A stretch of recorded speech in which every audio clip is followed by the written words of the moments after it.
Assalamualaikum warahmatullahi wabarakatuh. Good afternoon, ladies and gentlemen. Welcome to Gedung Sate, the historical, beautiful building which is the landmark and the pride of West Java. For your information, West Java province has a special greeting in Sundanese. If I say Sampurasun, please kindly answer with Rampes. Let's try. Sampurasun. Thank you. A very warm welcome to His Excellency Chief Economist and Director for Economics and Evaluation of Foreign, Commonwealth and Development Office and all delegates, the Honorable Head of the Regional Planning and Development Agency of West Java Province, the Honorable Deputy Director of Bank Indonesia Representative Office in West Java, distinguished guests, ladies and gentlemen. On behalf of the committees, we'd like to extend a warm welcome and express our gratitude for participating in the event of De-Bottlenecking Governance, Equalising Regional Growth and Digitalisation, a multifaceted approach to inclusive development. Distinguished guests, ladies and gentlemen, as the beginning of today's agenda, we'd like to invite the head of the Regional Planning and Development Agency to deliver his speech, the Honorable Mr. Indra Sofyan. Time is yours.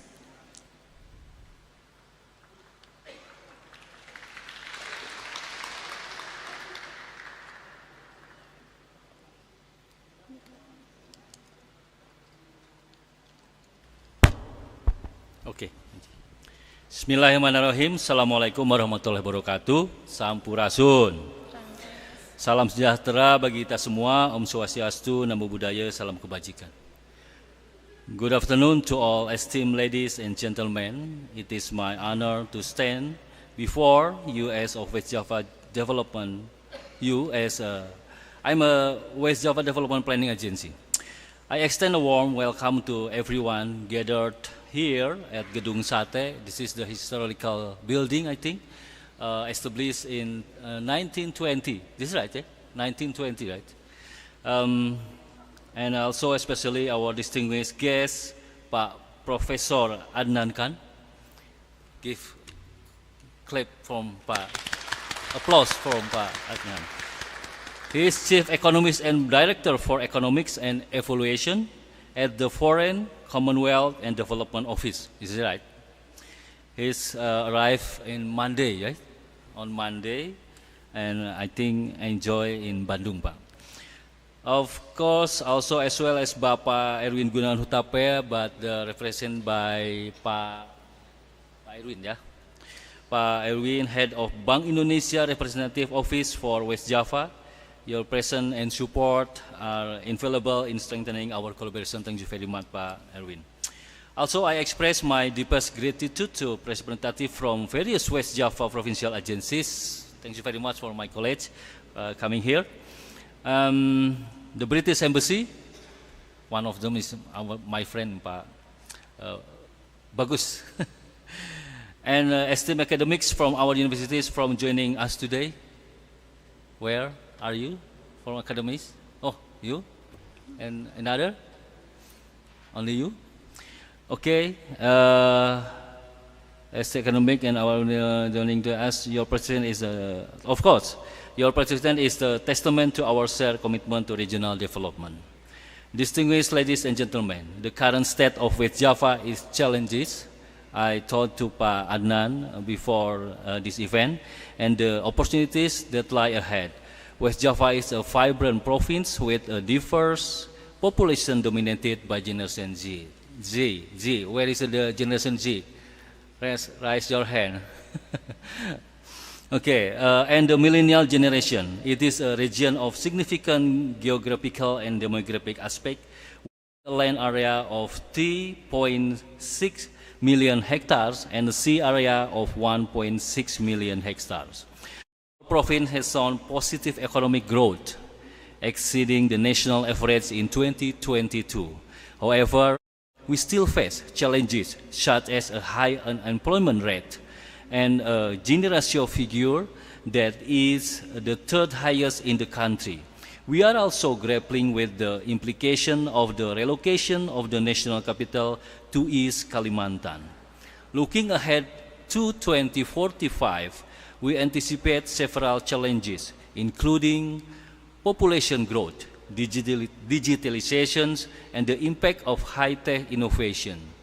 We also foresee issues related to tradition versus modernization, urbanization versus the preservation of rural areas and the structuring of autonomous regions.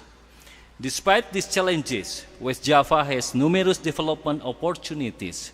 These include industrial development in the Rebana region and southern Jabar or West Java, the potential of renewable energy, demographic bonus, blue economy potential in the fisheries sector, and the development of the electric vehicle battery industry. We are also looking at expanding research and higher education, implementing smart city initiatives, and developing cities and regions. Our policy direction is focused on 5 key missions. First, developing human resources with morals and competitiveness.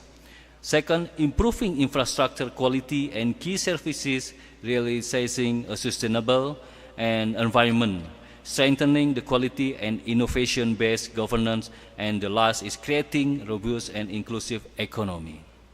Looking ahead, West Java with the right policies and initiatives, West Java can capitalize on its demographic bonus and potential opportunities in various sectors. The Region Development Plan up to 2045 provides a roadmap for addressing its challenges and harnessing its opportunities. The hope is that through this effort, West Java can achieve sustainable, inclusive economic development and improve the quality of life for its residents.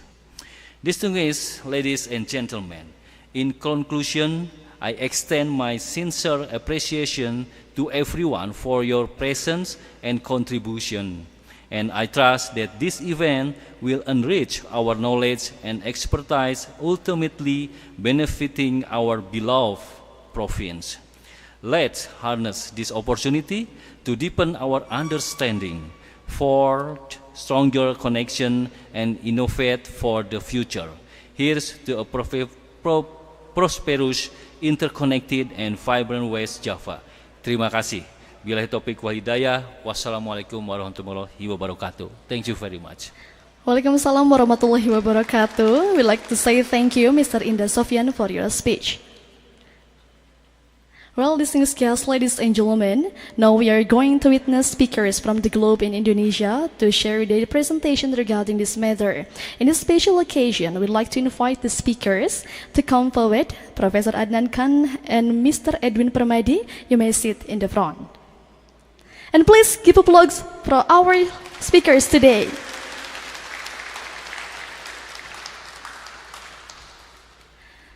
Distinguished guests, ladies and gentlemen, it's time to listen carefully to the first speaker. This first speaker is coming from the Chief Economist and Director for Economics and Evaluation Directorate in the Foreign, Commonwealth and Development Office. Professor Adnan Khan, time is yours.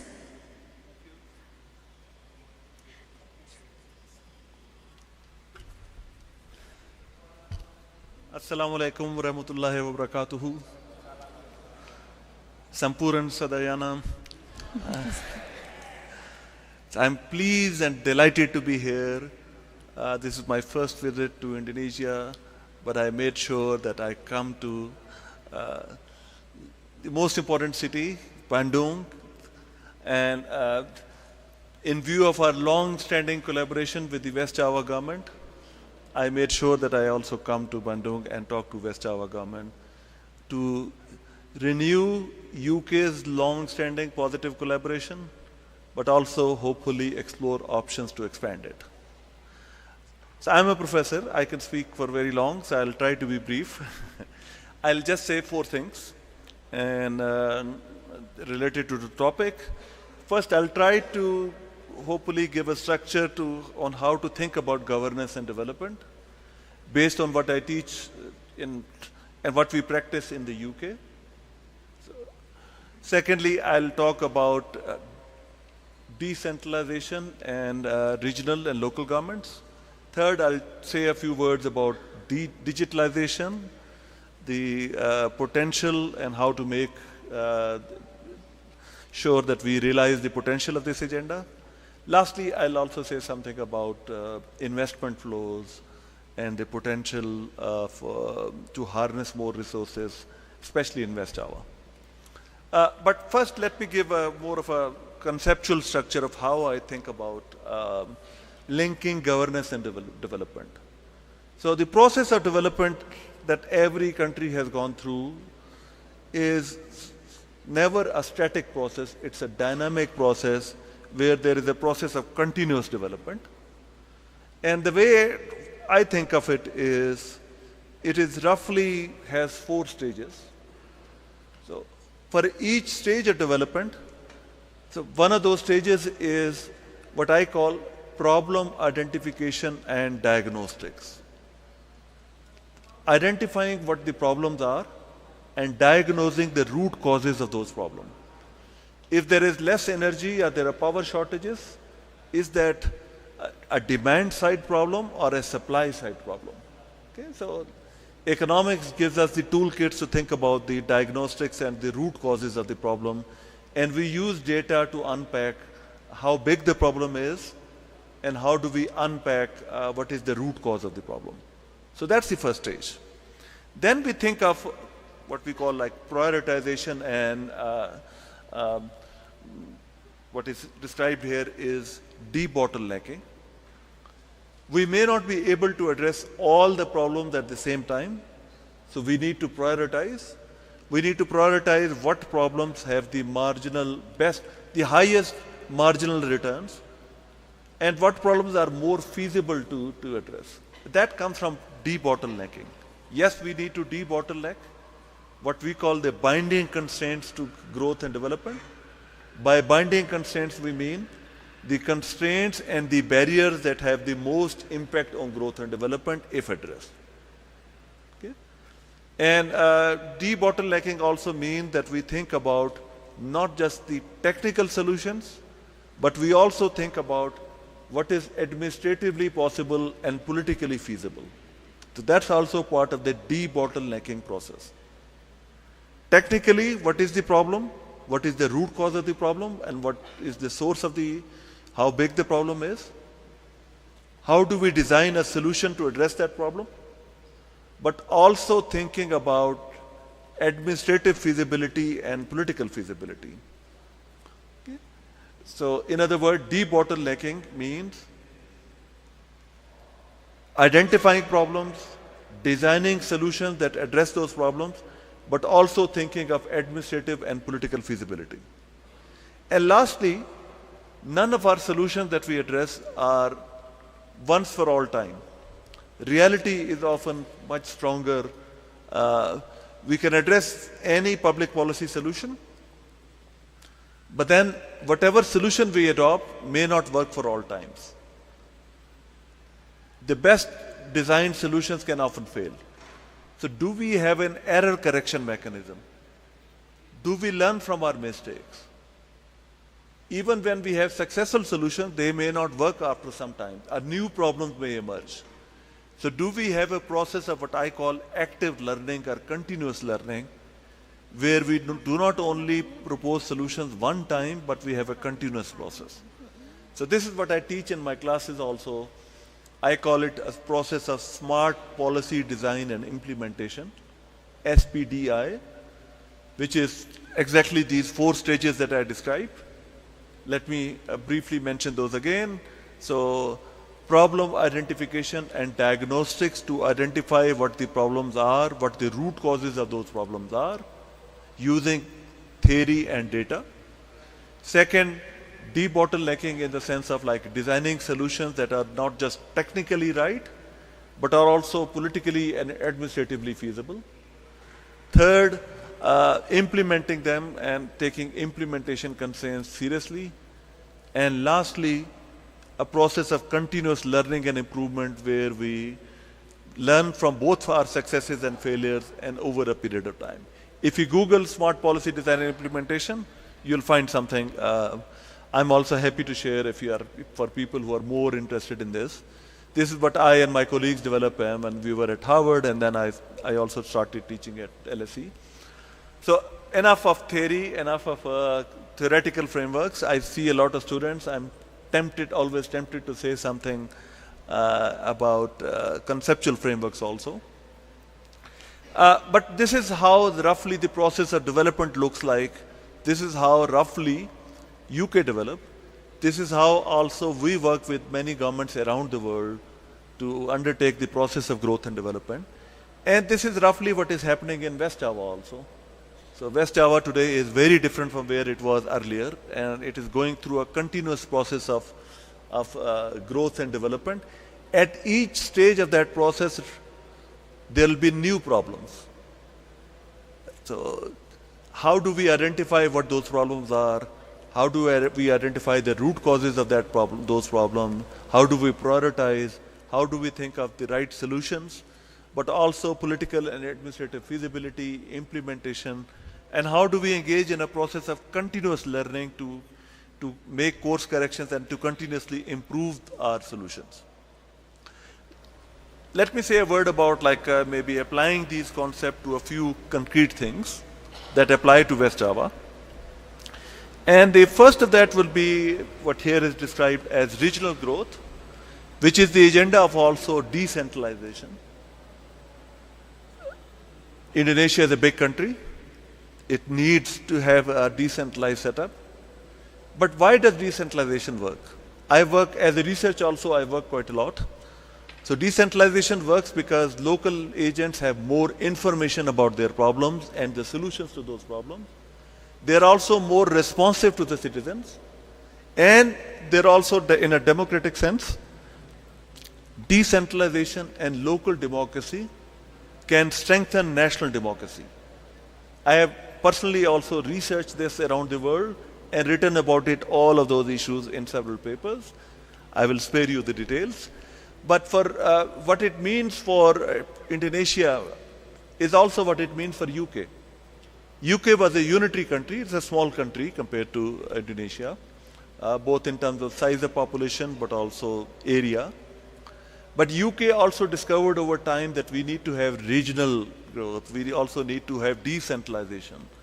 So we have both the national government, but we also have devolved government after 1998. We have the Scottish government, we have the Welsh government, we have the Northern Ireland government, and we have highly empowered local governments, counties, boroughs, and local governments that are empowered, that raise their own revenues.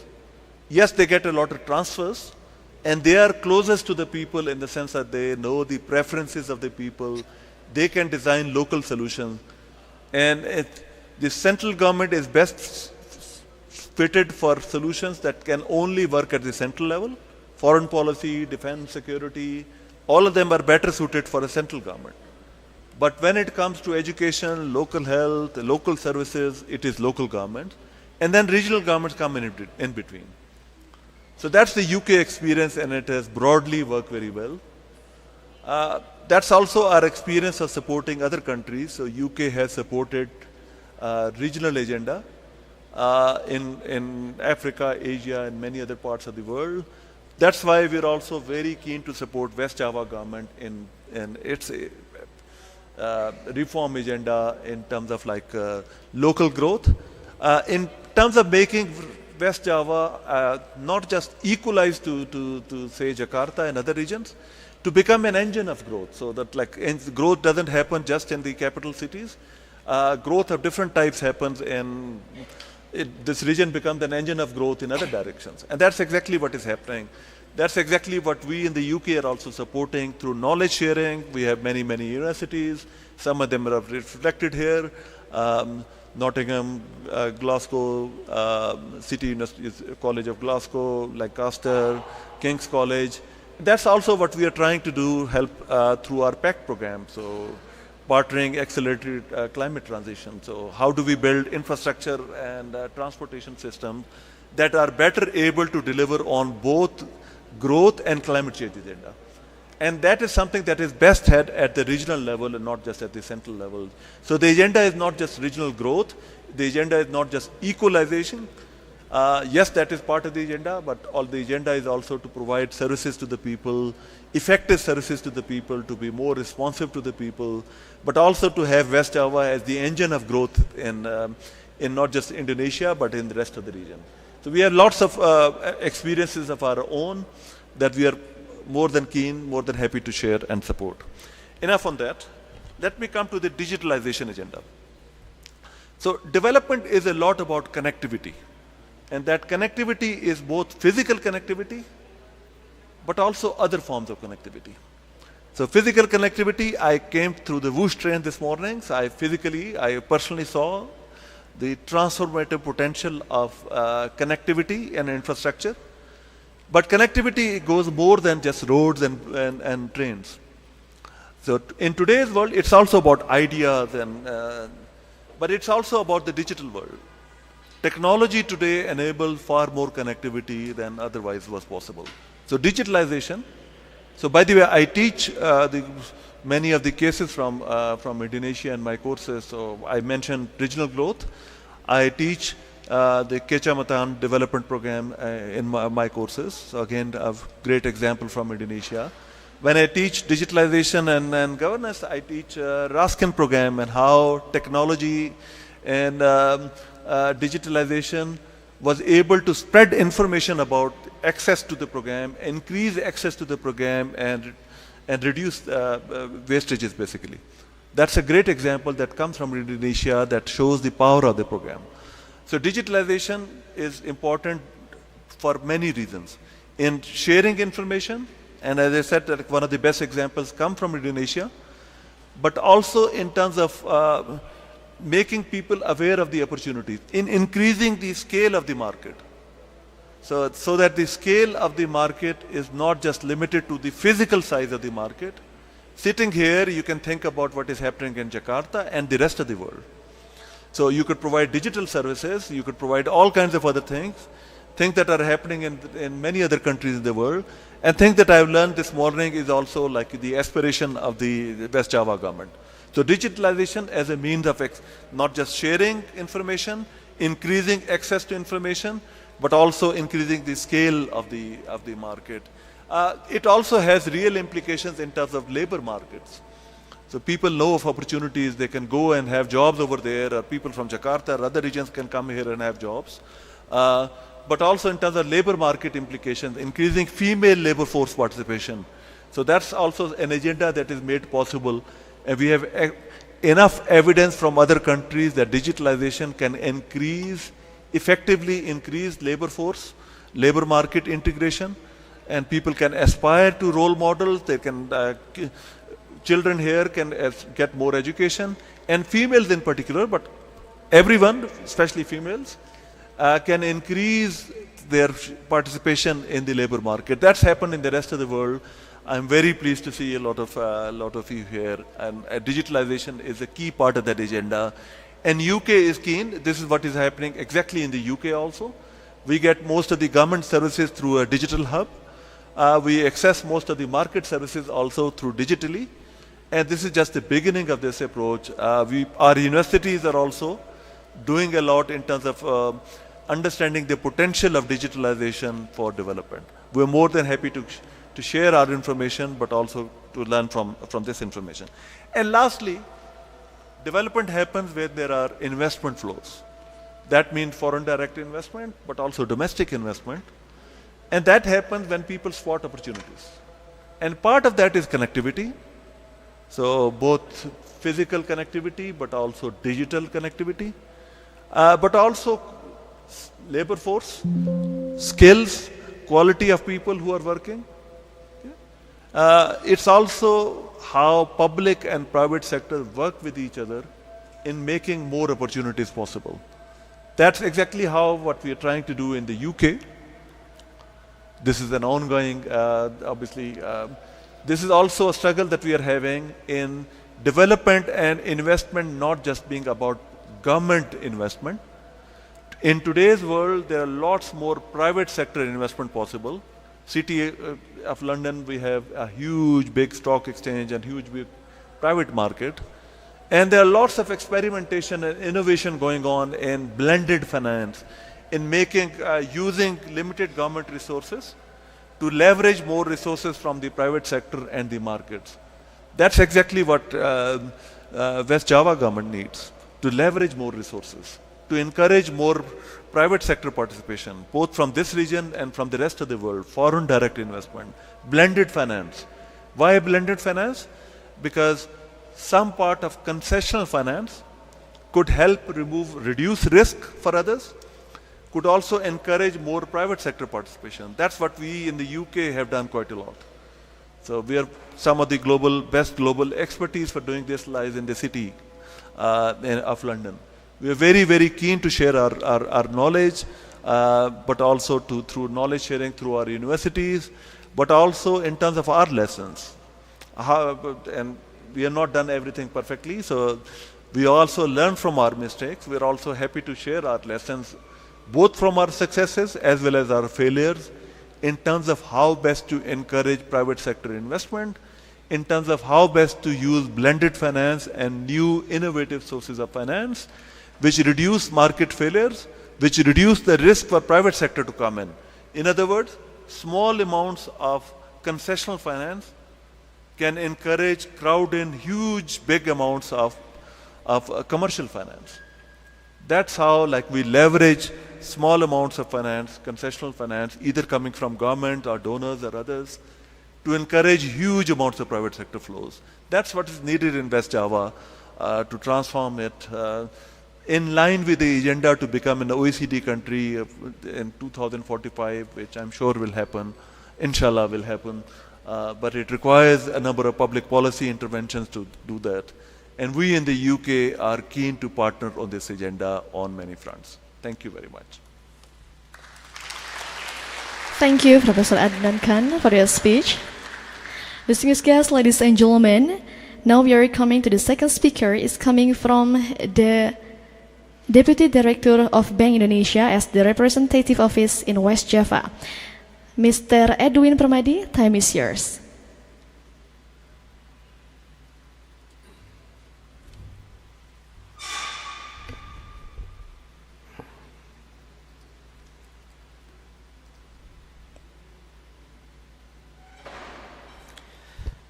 Bismillahirrahmanirrahim.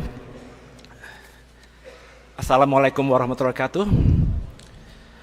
Honorable Chief Economist and Director for Economics and Evaluation of UK Embassy for Indonesia, Professor Adnan Khan, and Head of Regional Planning and Development Agency, Bapak Indra Sofyan.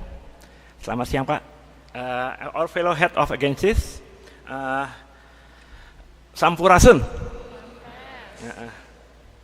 It's been an honor for me representing Head of Bank Indonesia Representative Office of West Java Province, Mr. Erwin Gunawan Hutapea, who is currently in the process of being reassigned to Bank Indonesia Representative Office in East Java. Today, he's not being here because he must attend annual meeting in our headquarters in Jakarta. Okay. Let me start to read Mr. Erwin's statement. Ladies and gentlemen, related to our public lecture topic, let me know, he has introduced a payment channel system to standardize or server-based cashless payment that uses QR code media as transaction. The payment system is Quick Response Indonesian Standard, or we can call it CRIS. Yeah. CRIS implementation is a priority for our businesses, especially for small, medium enterprises. With the era of technology and information, the speed of activity in our life will increase. Therefore, CRIS help these businesses or small, medium enterprises, traders use QR codes to spend up the transaction.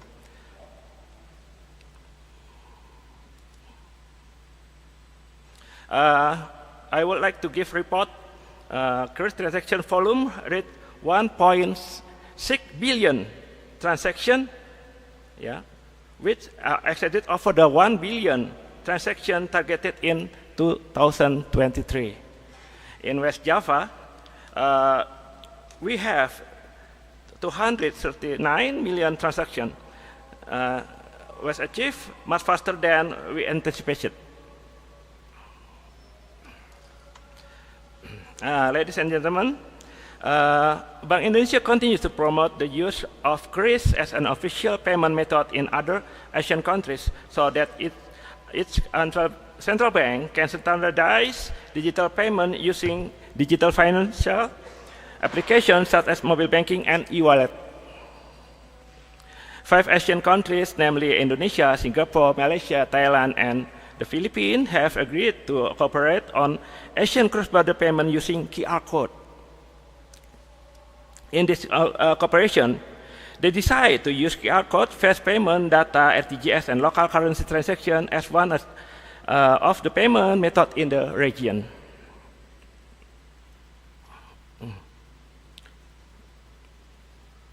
QRIS cross-border transactions between Indonesia, Thailand, Philippines, Malaysia, and Singapore will be able to facilitate efficient trade between countries, especially for businesses and small, medium enterprises, and encourage tourism sector growth.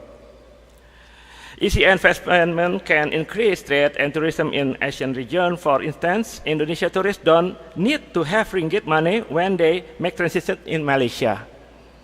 QRIS payment system will instantly convert rupiah into ringgit according to the prevailing exchange rate when making the transactions. By using QRIS for cross-border payment within Asian countries are no longer dependent on the value of the US dollar.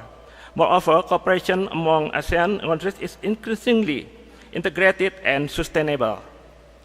Thus, it can strengthen the Asian region's economy at the global level.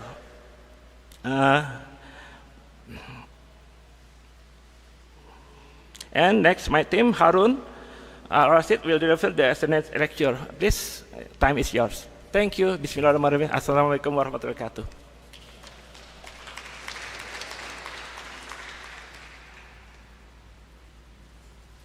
All right, thank you, Pak Edwin, for letting me speak in this honorable event. So I would like, in these occasions, I would like to share with you with our Bank Indonesia policy mix. That is our answer to do the de-bottlenecking of equalizing regional growth. Can we go to slide 15? Sorry, slide 15. Yeah. So recently in this 2024, we're in a central bank already moved, not only focusing only on pro-stability, but now we are also focusing on the pro-growth.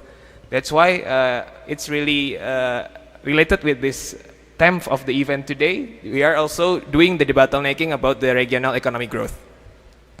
So instead of only the monetary policies we are focusing, now we are focusing to another 4 main agenda of our central bank. First is about the macroprudentials, which is I will explain it later. And 2 is this payment system. So we're focusing on developing our payment system in Indonesia. That's why part of also the digitalizations. And also we are doing the financial market deepening. This is for attracting the foreign direct investment to come to our countries. And then we also focusing on the green and inclusive economies by giving incentive to several banks to lending to the green sector or maybe a sustainable sector. So next slide.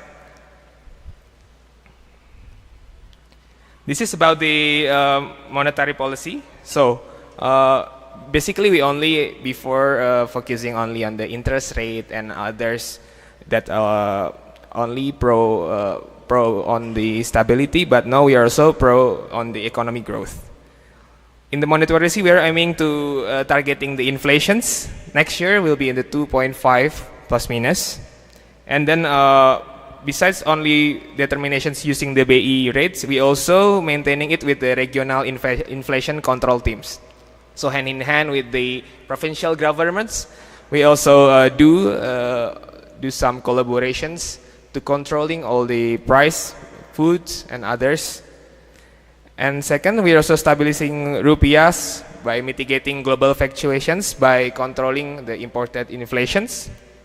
And then third, We are also a pro-market monetary operation strategies, not only focusing on the stabilities, but also focusing on the growth. And then the fourth, we have a new policy here. We have management on foreign exchange flows by implementing the export devisas control, mostly for the mineral resources. And the next slide is the policies on the macroprudential side. In the macroprudential side, we are being implemented loose stance. How we do that? First, we are enhance our macroprudential liquidities by implementing the liquidities incentive policies, which give the drift credit and also financing towards priority sectors. So hand in hand with the development agencies, we are planning for 12 potential sectors, and then also we giving the incentives to those 12 sectors, which is to the bank who lending to these 12 sectors. The total incentives will be 159 trillion rupiahs, and also we are planning to add it to another 20 trillion rupiah. And the second, we are reductions the macroprudential liquidity buffer starting to this December. This is to add liquidities of 81 trillion rupiah. That's also part of the equalizing the growth. And then the third is we are strengthening also the systematic surveillance. So we have 4 institutions who are maintaining the financial system in Indonesia. We are hand in hand with those 4 institutions. And the next slide, this is the digitalization side. This is the payment system policies of Bank Indonesia. So we are accelerating our digitalization initiatives. So we have the blueprint already for the Indonesia payment system. This is aiming to have an efficient economies in our countries, and also how to make it also inclusive for all people across Indonesia. First, we develop BI Fast. Maybe several of you already use it with your bank. Before, we should pay higher prices. Now we are pay only 2,015 rupiahs for the BI Fast. Actually, this is a TGS, but for the retail. So we are in the 2024. We are focusing to the more interconnections and interoperability of the BI Fast. Second, we are also developing the third generations of the RTGS system. This is the retail gross settlements.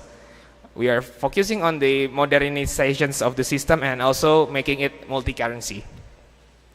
And the third, we are now have a payment transaction data center and innovations artificial intelligence system for supporting the banking sectors in our countries. And the fourth, we are on our way to developing the digital rupiah now. And also we are expanding our QR Indonesia standard that my boss before already explaining. Now we are pushing for cooperations with ASEAN. So across ASEAN we can transact using the KRIS, which is yesterday we just come from Singapore and try it, and then we can pay the durian in Singapore by using BCA. Yeah. And then the sixth is we are supporting the electronifications of regional government financial transactions. With the task force of TP2DD, we are pushing the regional government to enhance their electronifications for their payment systems in terms of the fiscal. And the next slide, it's about the financial deepening policies that we have in this 2024. We are developing the local currency transactions. So we are also diversifications of our currency reserves, not only the hot currencies like USDs and also euros, but we are also developing it with our regionals. So we are now hand in hand with the other central banks in the regional like South Korea, China, and also several countries in ASEAN in order to diversify our risk. And in the next slide, we also focusing on the MSMEs, Sharia, and also green economy policy. For the MSMEs, also hand in hand with Pak Indra's teams before in the perdagangan, we are doing some event for making the SMEs go export and also go digital. And also we support the national movement of Gerakan Bangga Buatan Indonesia by also making all of our like souvenirs and the others in central bank by local vendors. And the others, we also developing the halal economic value chains. It's really powerful here in West Java for the economic halal value chains. So we are also focusing on the food and the modest fashion sectors by asking and also making the bank sectors in West Java to do the financing and also supporting for the MSE in these sectors. And also in the national level, we are develop our Sharia money market. So we are now in developing the foreign currency sukuk. And also we are hosting ever some Sharia economic festival to emphasize about the economic Sharia potency in Indonesia. And in the last slide, this is the policies in the international policy. So BI and local governments are synergized to strengthen Indonesia's international positions. And also we have a central banking bilateral policies. So we are also with our several main countries doing the local currency transactions and emphasizing as well the regional cooperations with ASEAN by making ASEAN payment.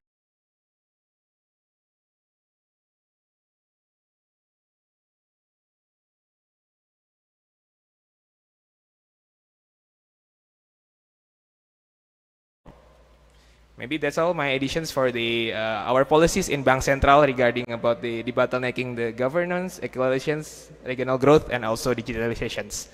Thank you for this opportunity. We are very open if there's any discussions for this. Thank you. Thank you, Mr. Edwin and also Mr. Harun for your speech.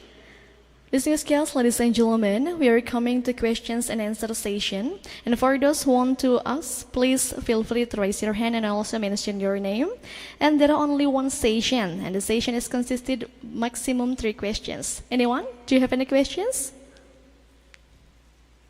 Kami silakan Bapak dan Ibu, ada yang ingin ditanyakan? Ah ya, dari sana satu, dari sebelah sini satu. Boleh dibantu oleh panitia, Kang? Mungkin dari terdekat dulu ya.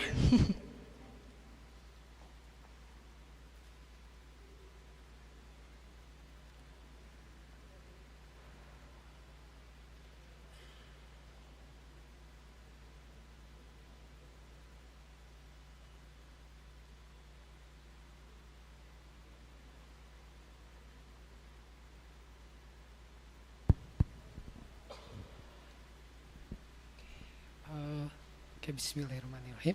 Assalamualaikum warahmatullahi wabarakatuh. Okay, so here my question. Talking about economic stability in Indonesia. Our country is well known as one of greatest natural resources in the world. But along with inhabitant growth, I see the phenomenon that many of fields are shifted into buildings. I think it can be a problem due to decreasing in natural resource productions. What is your opinion about that? Thank you very much. My name is Satria. I'm from Universitas Pendidikan Indonesia. Okay, thank you, Satria. Would you like to answer directly, sir?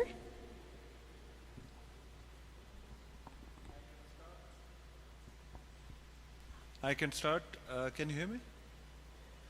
I can start, but then maybe request my colleague to give more Indonesia.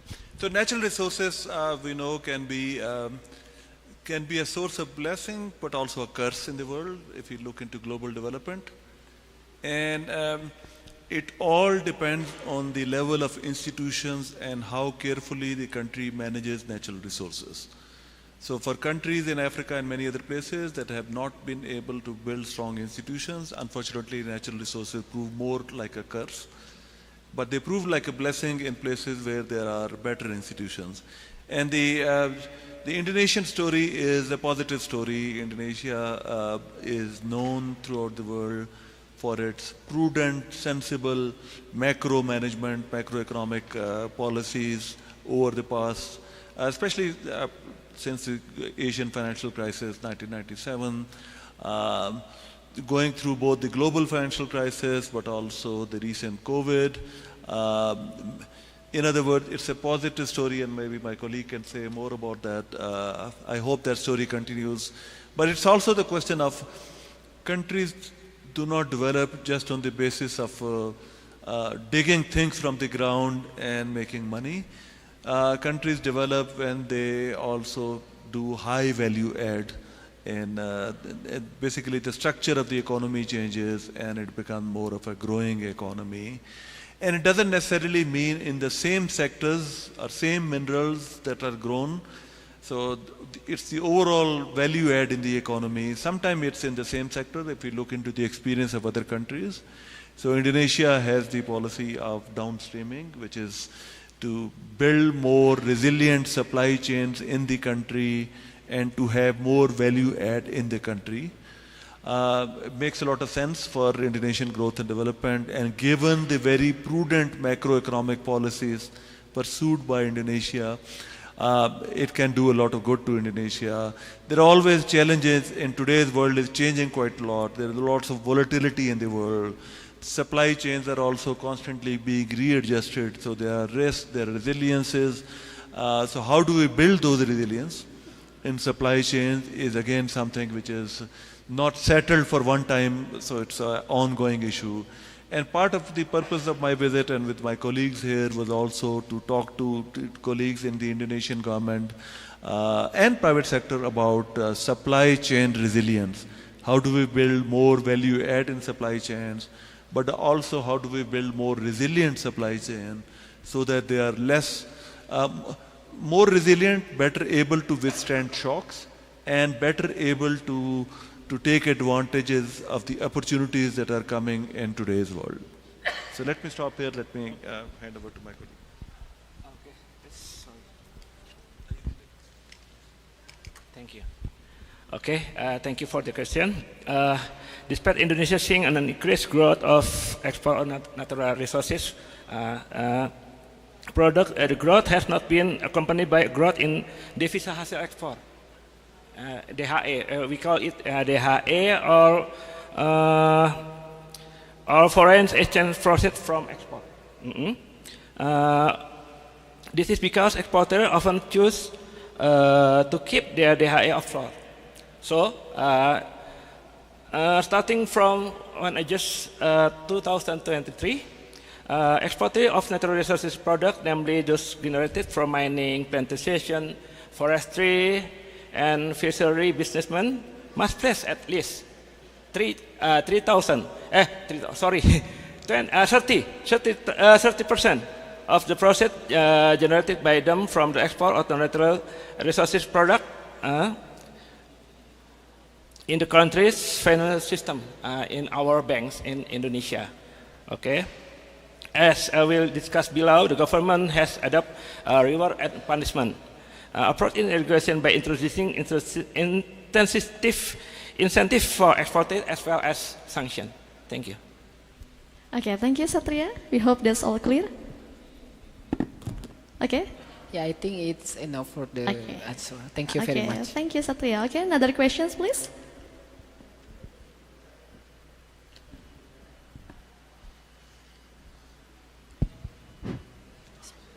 Assalamualaikum warahmatullahi wabarakatuh. I hope everyone here is having a good day, especially both of you. Thank you very much for the very insightful lecture.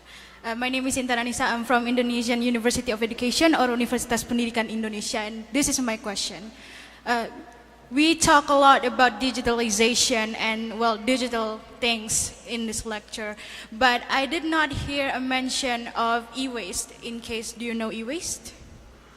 Yes, and the use of digitalization for the growth of economics will cause a lot of e-waste, which will affect our environment just as much as, say, the reduction of natural resources or the pollution created by other types of pollution, and it will also then hinders our economic growth. So my question is, do you have any methods or maybe a policy that can regulate e-waste that might be caused by digitalization that aids for economic growth? Thank you very much. Thank you. Please, sir, would you like to answer? Let me start. Yeah, great question. So I think nothing in the world has only one is one-sided. So any policy comes with both opportunities but also risk. So one way to answer that question is, you're absolutely right about the environmental or climate footprint of different policies. I think this is the #1 issue in the world today. In our development white paper that we just issued UK, we identify global priorities as ending poverty and making progress on the climate change agenda, because we see both of those.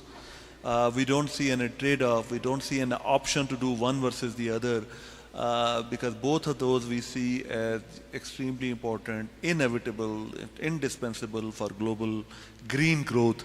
And that's not just for global agenda. I think for Indonesia also, it is a huge part of the agenda to make progress on both ensuring economic growth, but which is also green, doesn't have a climate footprint, because it will affect the welfare of people in this country and other world. So you're absolutely right about talking about the priorities. In terms of the e-waste, yes, any policy of digitalization, including also has downsides in generating waste, but also exposing people to different types of risk. And the key question is, as I said at the very, very beginning, any policy needs to be seen in terms of not just a blind-sided and obsessed view with the upside or positive side of the policy, but also with the negative downside risk of any policy. And then it is an empirical question, a question that can only be determined by data about how big the problem is. Yes, e-waste is a real thing, and digitalization also introduces people to risk, especially people who are, digital literacy is a big issue. So all of those issues are important. How important those are is an empirical question. Yes, our regulations are also, our regulations need to keep up with the state of development of the world. In other words, we need to gauge how big these problems are, how many, are in our attempt to improve the world, are we producing more waste, more the downside rather than the upside. In other words, we think digitalization is part of the cure, but we do not want the cure to be worse than the disease. And sometimes it does happen. So we need to be on our guard in terms of public policy, in terms of there's a lot of discussion around the world. The key question is how big the problem is. And that varies country from country to country. We need to have both global but also national standards for doing that. Let me stop here, and I don't know if my colleague, if you want to say anything, or if not. Yes, Mr. Edwin, would you like to add? Maybe I add the question, yeah. Maybe it's, we can talk about macroprudential policy. Do we have about the policy? Yes, we have. We have a macroprudential incentive offer by Bank Indonesia to bank, extending loans, financing to priority and green sector. And especially for our small, medium enterprises, and bank meeting the target, the policy target in the form of lower rupiah reserve requirement. These incentives are expected to revive the bank intermediation function, especially in priority sector, as we talk about it, waste management. Thank you. Okay, thank you. Again, the last questions, please.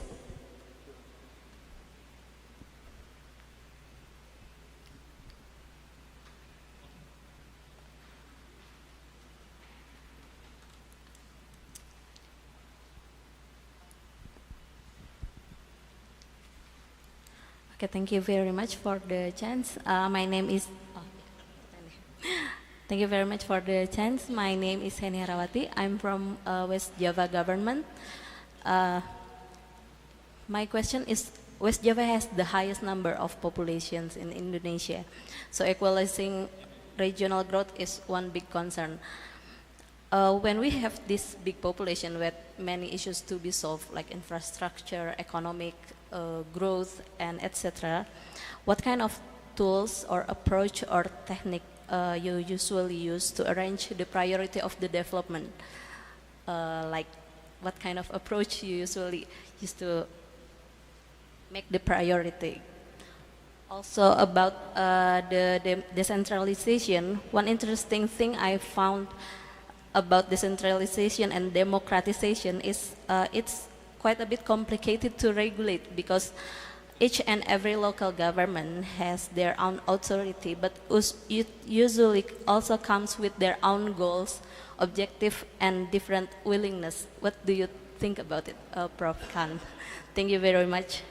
And also for our central bank, I'd like to say thank you for making our digital transaction easier because it really helps the local economy to grow. Okay, thank you. Okay, thank you, Ms. Henny. And please, Professor Adnan Khan, would you like to answer? Yeah, I can start. Great question, so thank you. So demography and population,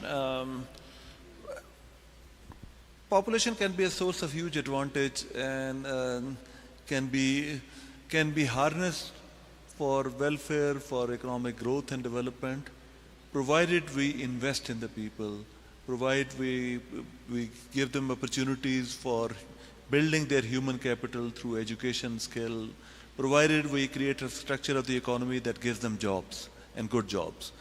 And Indonesia is at that fortunate stage in its history where it can reap the benefit of demographic dividend. Eventually, fertility rates are going down. Eventually, the population will stabilize. In some countries, in many countries in the world, including in China, the population level is now going down because they are on the wrong side of the demographic dividend. Indonesia is in the fortunate stage of the demographic dividend, but that can only help economic growth if the country invests in people through education, through health services, through human capital, through providing them skill, ensuring there are enough jobs for people. From what I've heard in the few days, like there looks like education, health, and skills is a big priority of the government. I'm sure it's a priority in the West Java government also. I heard this morning about the West Java government plans to invest even more. This is always a challenge. And that's why I think these connectivity, digitalization can also help improve the quality of education and skills, bring more connectivity, so the whoosh train, but also digitalization, and can have real effects in terms of bringing in more investment from outside by having more jobs.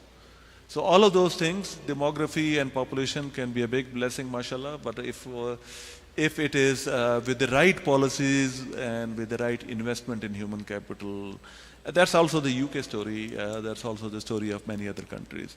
In terms of your second question on local governments, and yes, and both in theory, but we also observed around the world, local government, regional governments can be a source of huge innovation. And if they compete with each other, that's a good thing, because healthy competition is always a good thing. But also, if the competition takes a negative form, as can happen, then it's a case of like each competing for the same price. So what we economists call a zero-sum game. Not increasing the size of the pie, but it's just a distributional struggle about who will occupy what. The right form of structure, regulatory structure, constitutional structure, and from what I've seen in the case of Indonesia is it empowers local governments, but also creates the right environment for them to innovate in their regional governments, but also to compete with each other in a healthy way by not taking resources from each other. By each region, if West Java makes huge progress, it sets a great example for other regions in Indonesia. If West Java can do it, we can also do it. That's a case of a healthy competition, which is always great.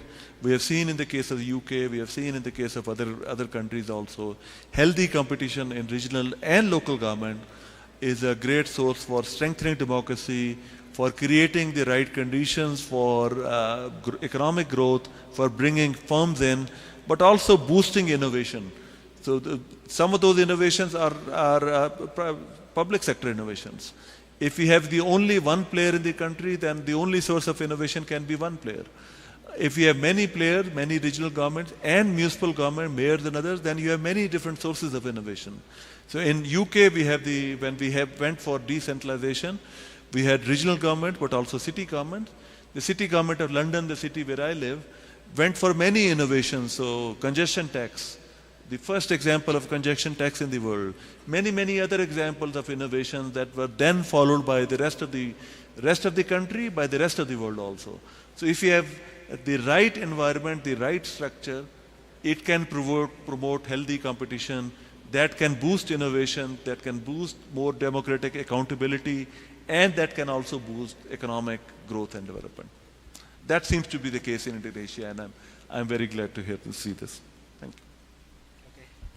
Maybe I want to reply your statement about CRIS. Yeah. Why did we implement CRIS? Well, and until now, we promote CRIS into Asian.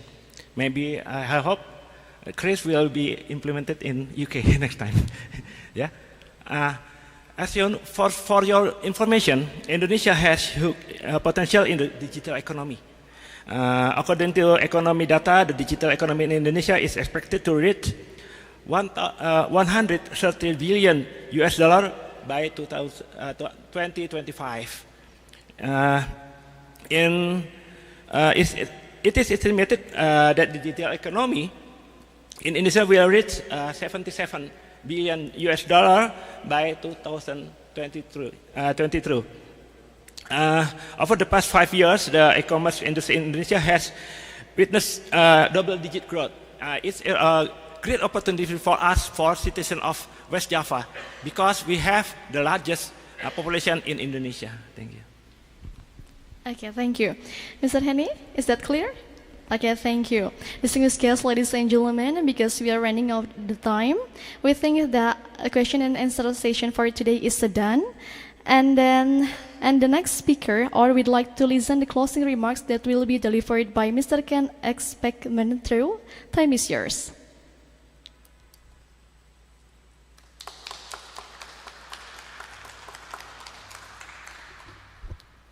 Hello, good afternoon. Distinguished guests, ladies and gentlemen, my name is Ken Espekamentru, and I am the Foreign and Commonwealth and Development Office's Southeast Asia Regional Director based in Singapore. So as we draw this session to a close, I would like to extend my deepest gratitude to all the participants for their active participation, and to our distinguished guests, Professor Adnan Khan, the FCDO's Chief Economist, and also to Pak Erwin, and also colleagues from Bank Indonesia Representative Office in West Java. On behalf of Pak Erwin Gunawan, for a thought-provoking lecture today. Today, we have delved into the complexities of bottlenecking governance, equalizing regional growth, and digitalisation, a multifaceted approach to inclusive development. We've been exploring the intricate balance between governance, economic growth, and digitalisation. The speaker's insights into how digitalisation can serve as a catalyst for equalising regional growth and alleviating governance bottlenecks has been particularly enlightening. It is clear that embracing technology and innovation is crucial for fostering inclusive development and bridging the divide between different regions. Indonesia, like many nations, is on a journey of continuous development and growth, and the country's governance structures, reflecting its rich cultural and regional diversity, are multifaceted and intricate. This complexity can sometimes pose challenges to efficient public service delivery. However, these challenges are not unique to Indonesia. Rather, they are part of a broader narrative of development economics. They provide valuable opportunities for learning, adaptation, and policy innovation. Similarly, regional disparities in economic development and access to public services are observed, with some regions advancing rapidly. The goal is continually enhance governance efficiency, bridge these disparities that we've talked about today, and promote inclusive growth. Moreover, the ongoing digital revolution offers both opportunities and challenges, as we've heard. Digitalisation can potentially transform public service delivery, making it more efficient and accessible. However, it raises issues of the digital divide and the need for digital literacy. The United Kingdom is committed to strengthening our cooperation and interaction with West Java, a province that stands as a testament to Indonesia's vibrant economy and potential. And we've heard today the collaboration with the University of Nottingham and Energy and Minerals Resource Agency is a prime example of our commitment to fostering sustainable growth. This partnership is pivotal in enhancing West Java's research capabilities and in advancing the electrification of vehicles, contributing to the national net zero goal. Furthermore, the City of Glasgow College has solidified its relationship with the Education Division of West Java through an MOU on maritime capacity building training. The recent training of 20 vocational teachers from West Java at CGC is a testament to our dedication to maritime education. Additionally, King's College London has engaged with the Foreign Cooperation Subdivision of Governance and Regional Autonomy Bureau to enhance the policy-making capabilities of West Java's civil servants. The focus on online courses and bespoke programs in areas such as artificial intelligence, digitalisation, ethics, and policy making will undoubtedly strengthen governance and regional autonomy. The United Kingdom's resolve to increase cooperation with West Java aligns with our mutual aspirations for sustainable economic growth. As the third largest contributor to national GDP and the most populous province, West Java's importance cannot be overstated. So our shared goals of promoting sustainable economic growth and development align perfectly with the ambitions of West Java, and we look forward to deepening our partnership in years to come. So in closing, I look forward to continuing the spirit of collaboration and innovation discussed today and working towards a future where prosperity and progress is accessible for all. Thank you again for the opportunity to be a part of this significant event today. Thank you, Mr. Ken, for your speech. Well, distinguished guests, ladies and gentlemen, now we'd like to take a picture together, and we allow all the speakers to gather with the audience, and all the participants, you may stand on your place or moving forward to make it closer.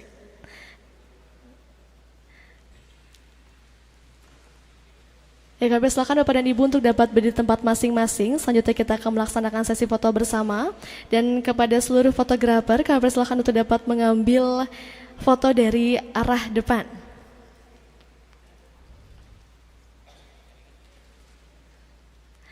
Mohon izin Bapak dan Ibu, we'd like to come together. Okay. 1, 2, 3. One more time. 1, 2, 3. Please say cheese. 1, 2, 3. Cheese! Okay, thank you.